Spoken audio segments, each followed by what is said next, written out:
On y est presque, nous sommes quelques heures avant l'UFC 307 et dans cette vidéo je vais vous donner toutes les informations, tout ce que vous avez à savoir sur le main event Alex Pereira contre Khalil Rountree. Donc comme chaque événement UFC, la carte principale devrait commencer à 4 heures du matin heure française. En faisant quelques estimations, le main event devrait avoir lieu aux alentours de 6h, 6h30 du matin. Faut savoir que l'événement a lieu dans le Delta Center du Salt Lake City dans l'Utah. Ça se trouve en altitude et ça joue énormément sur la forme physique des combattants et sur le cardio. Pour ce qui est de Khalil Rountree, nous ne savons pas quelle disposition il a pris, mais pour ce qui est d'Alex Pereira, nous savons que ça fait déjà plusieurs semaines qu'il se trouve aux alentours, en tout cas qu'il se trouve en altitude et qu'il s'entraîne justement dans ces conditions-là. Du coup, je pense qu'il ne devrait pas avoir de problème à gérer ça durant son combat. On peut aussi se rappeler d'un événement assez historique qui s'est passé dans cette même arène. C'était lors du tout premier événement dans le Delta Center. Tout simplement Leon Edwards qui avait mis KO Kamaru Usman lors de la dernière minute de leur combat. Un combat que Kamaru Usman dominait totalement. On a eu littéralement une clim ce soir-là. Et même si Pereira est largement vu comme gagnant et tout le monde voit Pereira favori, on peut faire quand même très attention car Khalil Rountree peut créer la surprise. Donc pour ce qui est de toutes les infos personnelles, nous avons d'un côté Alex Pereira qui est le champion de la catégorie des light heavyweight. De l'autre, nous avons Khalil Rountree qui est 8ème. Alex Pereira étant 11-2 dans sa carrière, il est en 8 victoires, une défaite à l'UFC et il est sur 4 victoires d'affilée. 2 KO, 1 TKO et une décision. Khalil Rountree lui est en 14 victoires, 5 défaites. Il est en 9 victoires, 5 défaites à l'UFC et il a aussi un no contest. Il est sur une série de 5 victoires par 4 TKO et une décision.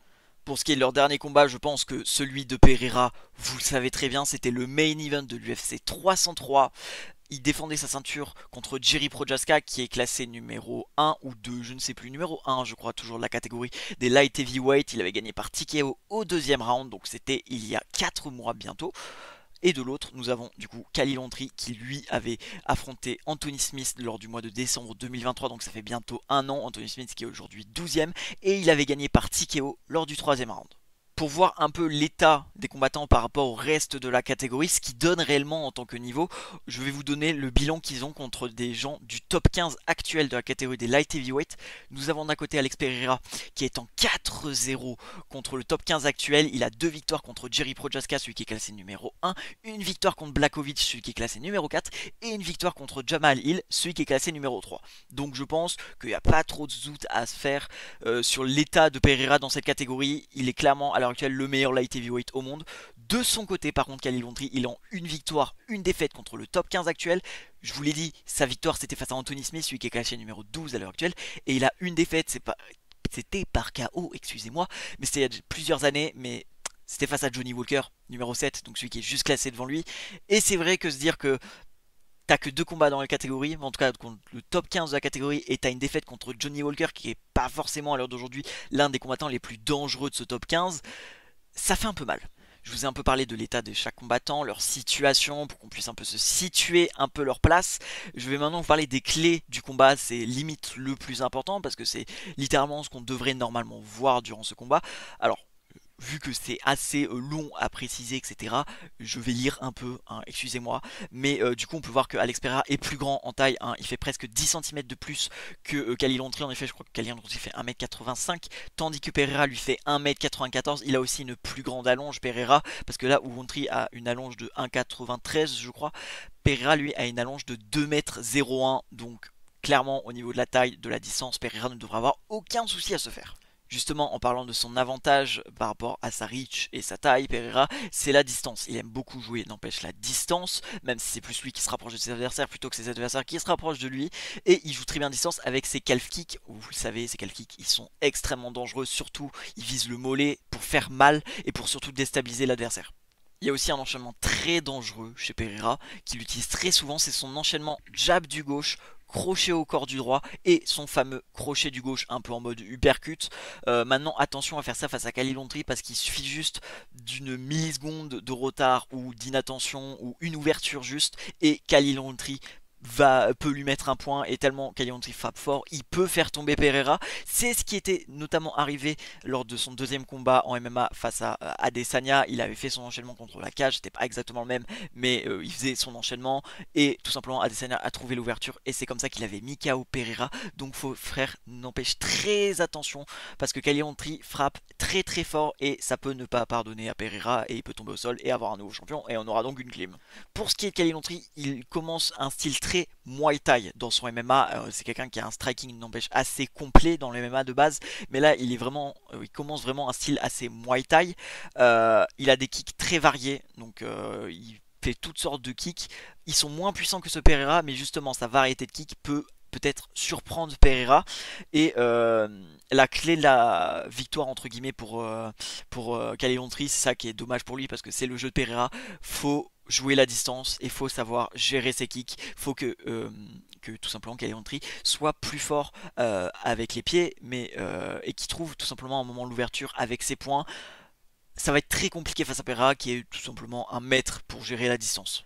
Pour ce qui est de l'état mental des combattants, de la situation, on va dire, un peu psychique, tout ça, faut savoir qu'Alex Pereira est en surconfiance. Il l'a dit lui-même en interview, en conférence de presse. Il n'a jamais été aussi confiant de toute sa vie avant un combat. Maintenant, on sait qu'il va pas prendre le combat à la légère. En tout cas, c'est surtout pas ce qu'il faut faire.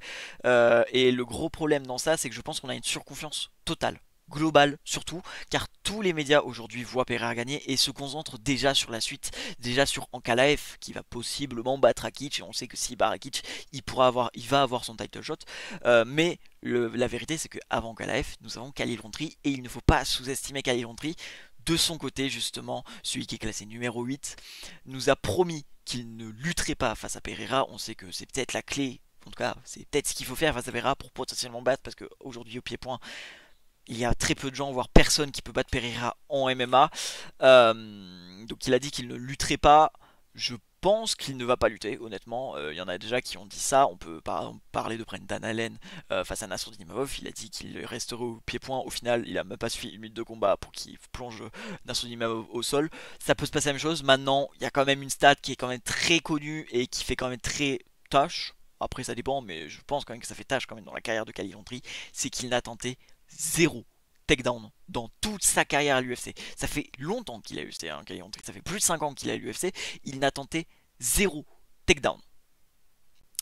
C'est même pas en mode réussi, hein, c'est vraiment tenté. Il n'est jamais allé au sol de son plein gré. Il est déjà allé sur le dos, etc. Mais on va dire, il n'a jamais été en top mount, il n'a jamais été en position supérieure, en tout cas au sol. Et c'est peut-être ce qui peut faire défaut parce que s'il reste au pied-point contre Expera, honnêtement, ça va être très compliqué pour lui.